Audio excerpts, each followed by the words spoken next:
In my previous video, we planned the proposed roof job on the 1950 Chevy cab here. But the time has come to make some cuts and get this roof off here. Exciting stuff coming up.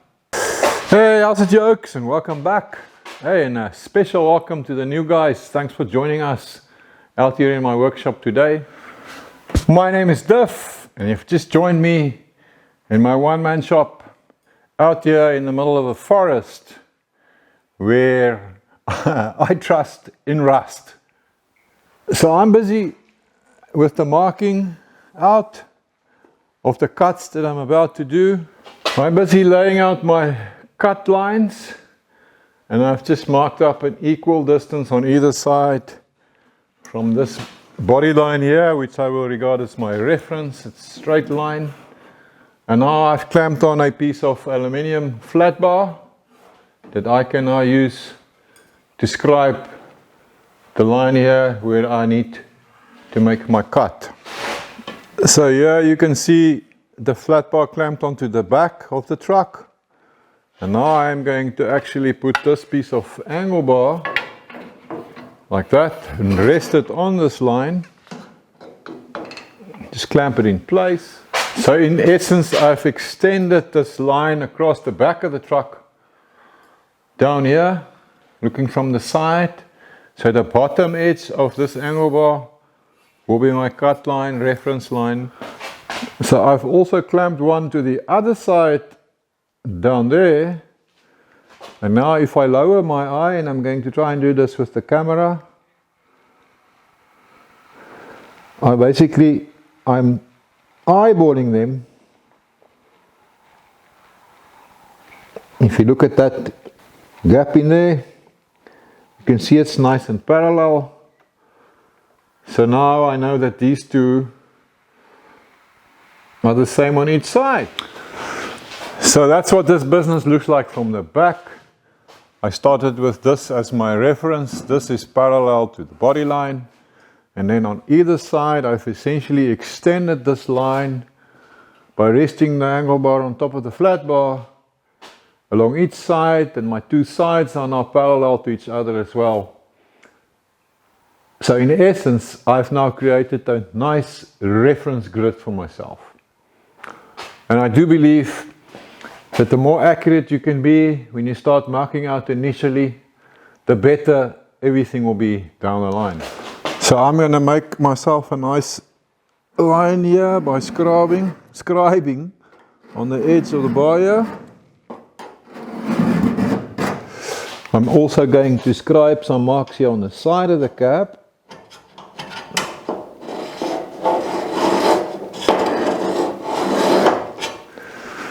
And even one here on the A-pillar.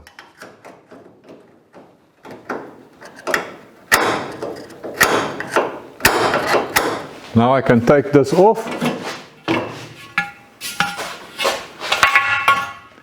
Now I'm sure you can't see my marks, but I can. So I brought you closer. There you can see the scribe line if you look nicely. Put your glasses on, like me. There's my mark on the A-pillar as well. I did the same thing on the other side, so now I can take this bar off.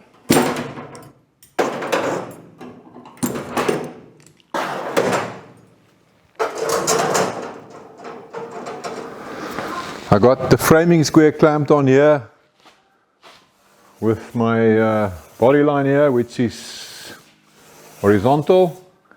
And now I can establish my vertical line, which will obviously be square to that.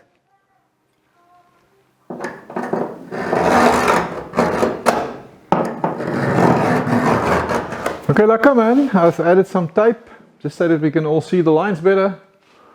And I've even made little arrows so that I can't make any mistakes and I know which side of the tape to work on. By the way, some of you guys know the word lekker already. It's a truly South African word. It means cool, great, nice. It's lekker man, L-E-K-K-A. So yeah, if you want to add it to your dictionary, impress your friends.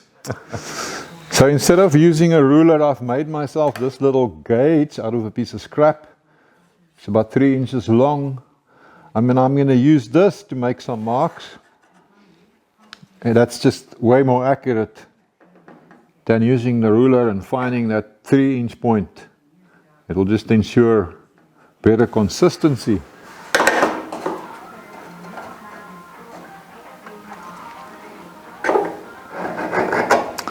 So I'm just going to make a bunch of marks coming off the bottom tape now. Check it out, man. I've connected my marks with tape. So everything is taped now. This is the section that's going to be removed. So this line will then obviously drop down and connect to that line. In this position here, it's just a single cut going down so that my two sections can just slide. Hey, let's hope I've made it clear enough for myself so that I don't end up making some stupid mistake. We'll just have to wait and see. I mark my lines here on the inside of the cab by clamping on the straight edge between the outside marks. And then I use my 3-inch gauge again to just scribe my other cut line as well. So now I've got my cut lines marked quite accurately on the inside of the door here as well. So now if I was going to drop the front here 3 inches as well, I would have extended that back cut line through to the front. Something to that effect. So you can see it's not square to the pillar. And then I will extend the other one. And then that distance will actually be a little bit more than 3 inches, but the vertical distance will be the same as what I've got in the back. But I specialize in making my life difficult. So I want to drop the front a little bit more than the back, so that we get a little bit of a rake here. So I think what I'm going to do here is I'm just actually going to mark it square to the A-pillar, and I'm just going to pick a random number, maybe like 3.5 inches, cut it, and then we see where we end up, and then I will probably fine-tune it down the line. So let's see how that's going to work out. So I just chose a random spot roughly in the middle of the straight line. We do want a straight line here for when we join it back together again. So I've taped it up here by eye, roughly square to my A-pillar. And I've made myself another little gauge. This one is 3.5 to mark my upper cut line.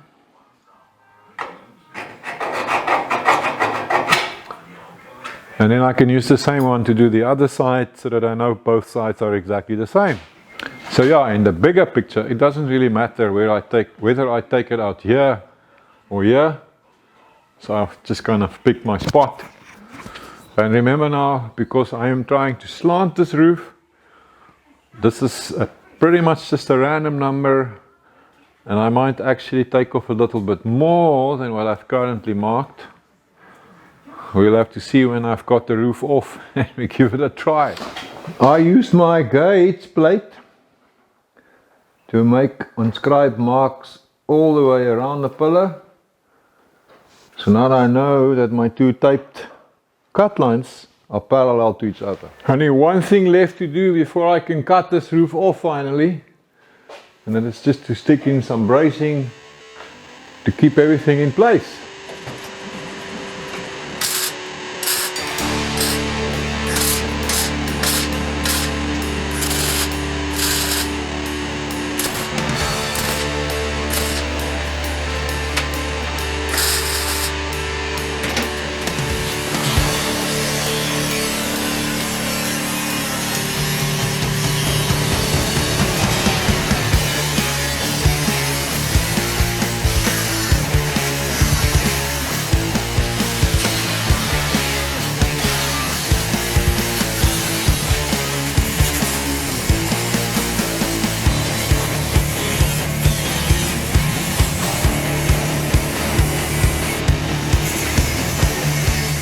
There's a double skin here on the inside of the cab, and the diameter of the blade on my baby grinder was only just big enough to get through in a few spots. So I'm just going to mark it out on the inside as well. So I'm just connecting the dots, so to speak.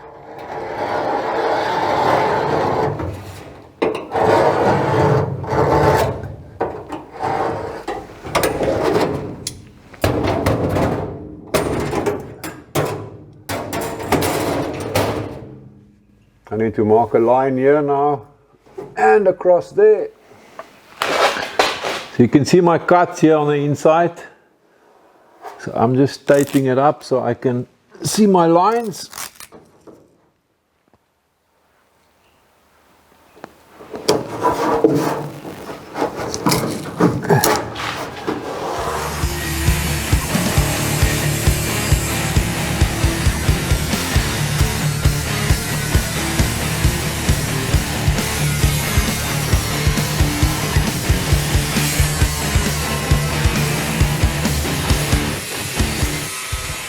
Right, so all my cuts are made except this little piece here. So just to be safe, I've got my roof hanging from the roof hoist here, so it's helping me, and then hopefully that's going to prevent my cutting blade from jamming. So let's cut this very last little bit right here.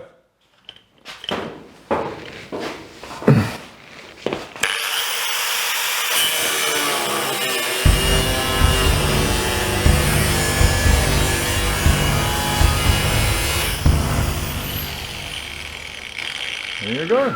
Okay, so I see right here on the inside of this profile, it didn't cut all the way through with the grinder. So it's quite a deep cut. So you can do it with the grinder, but if you want to play it safe, because the whole roof is still kind of resting on that bit, unless you've got it propped up, but the safe way to cut this would be to use this reciprocating saw.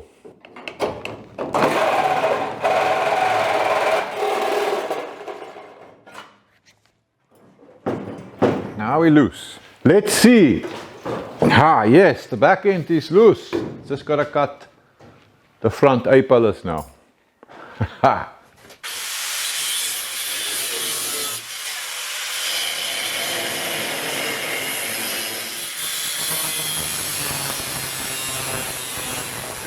So what I did is I just made a shallow cut along my mark all the way around. So inside there is still material from the section, but to cut in there deeply with the grinding disc is a little bit dicey and I can't really get in there. So the safe way is then to do it with a reciprocal saw, and what will happen is now my cuts with the grinder will actually guide the blade so that I cut it off nice and straight. You can see what I'm saying.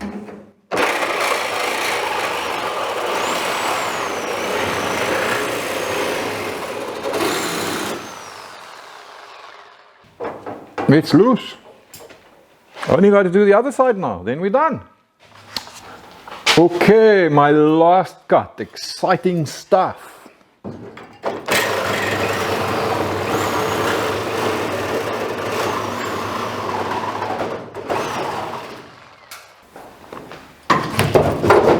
I do believe this roof is attached no more. Okay, so since I've got no one to give me a helping hand, I'm going to use my hoist. Let's see. Timber!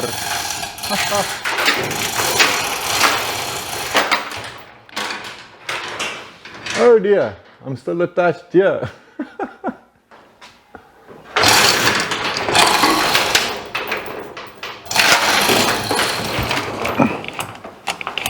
Ah, fuck, why is it not working? Let's try again.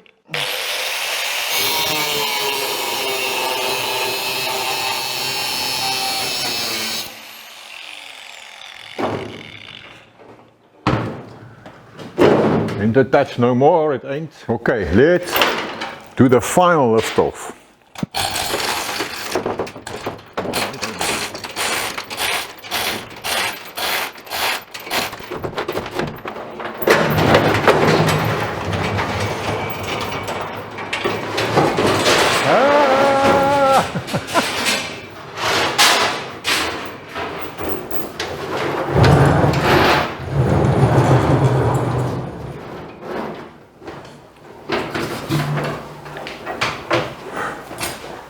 I do believe we have a convertible with its dedicated hardtop now removed. This old Chevy had been lying abandoned and forgotten in the Karoo Desert for who knows how many years. And when I went and fetched her, she got all hopeful and excited. But now I think the poor thing is in an absolute state of shock. But maybe she's soon going to realize that she's actually now entering a very exciting stage of her life. It's always better to cut on a top line first, because it's just so much easier to remove the unwanted section on the actual truck itself.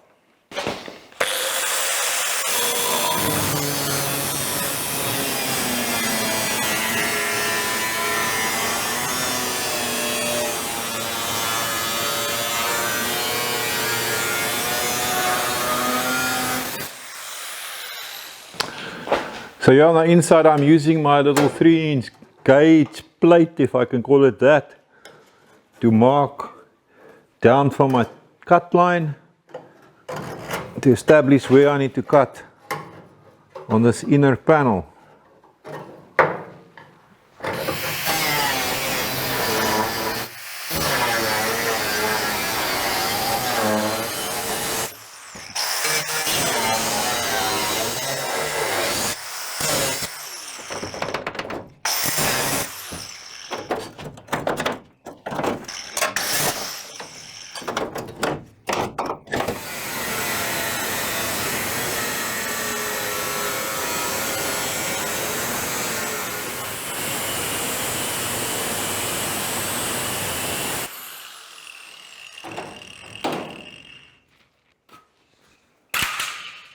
Even a stone.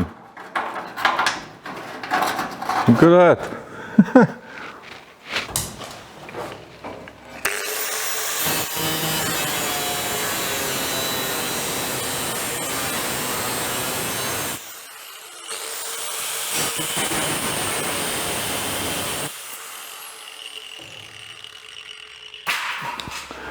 So I've already cut this around the outside with the grinder, and now if you don't have a reciprocal saw, it's not the end of the world. You can do this with an old-fashioned hacksaw.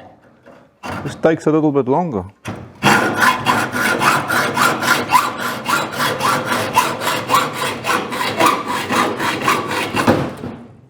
There you go. Here's a close-up of the A-pillar. You can see all those different profiles on the inside. So just for good measure, let's do this one the old-fashioned way as well.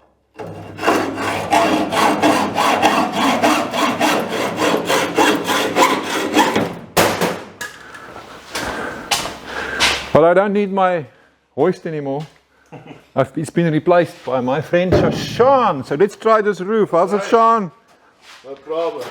Is it gonna work?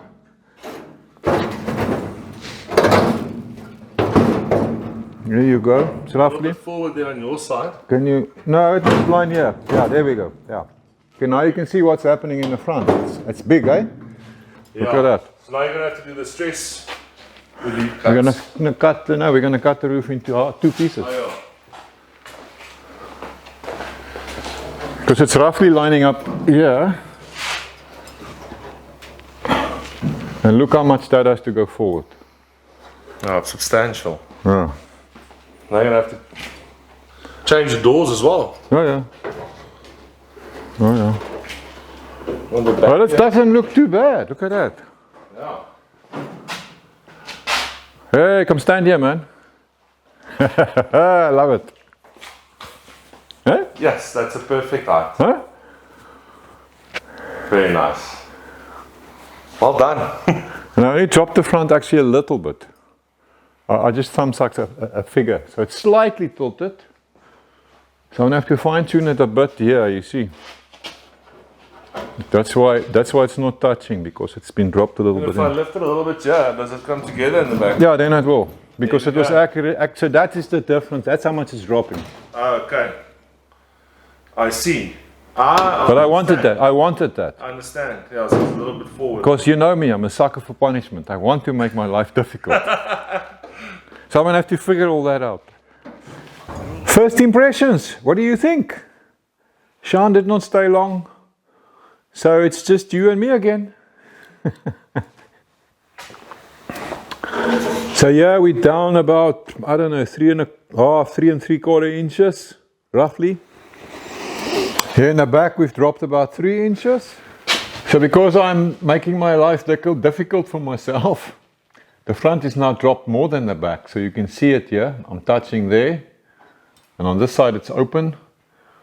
I did cut it parallel, so obviously this will be the result. So I'll have to fine tune this by maybe just removing some material there so that I can close up this gap here. And here you can see why we need to cut the roof in half so that we can move this section forward. It's completely out of line. The back is lined up more or less, but not there. So this whole section needs to move forward by that much. So we're going to end up with a gap in the roof of about that much through here. So with this spacer inserted on my A-pillar, now the back cut lines line up, as you can see here, which would mean then that the front of my roof will be lower than the back by this amount, which is roughly about, let's see, 24 millimeters, sort of just shy of an inch, eh? So yeah, I'm going to have roughly an inch of slant or taper in the roof top. So that will mean that I'm dropping the roof 1 inch more in the front than what I have in the back. So I'm going to change this line a little bit and have a slant here. Okay, roof is off again, and I'm just going to cut it in half now so we can move some pieces around.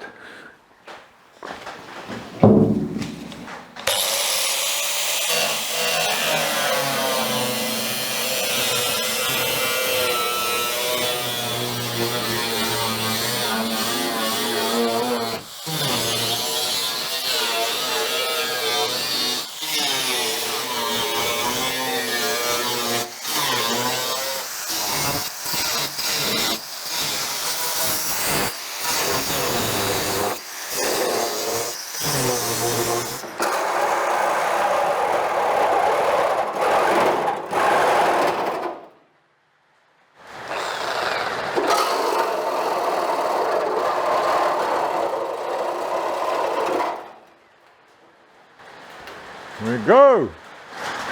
Well, Duffy, there's no turning back now, my man. I'm cleaning up my cut lines, so I got to take the paint off. And I tell you, these discs, they just are brilliant for doing that. I don't actually even know what you call them and what the official name is, but this one. Okay, so let me see if I can get this back piece in place. I'm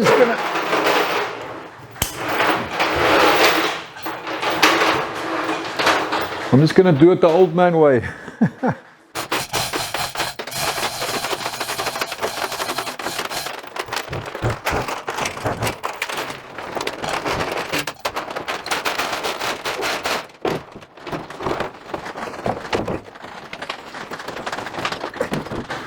Well, that's it more or less. Well, I've got the back half in place, sort of, kind of, precariously balancing on the stick, and I've got some clamps in the back which should help a little bit as well. Well, I guess same plan for the front piece then. It's not that it's heavy, but I just don't have someone to hold the other end for me.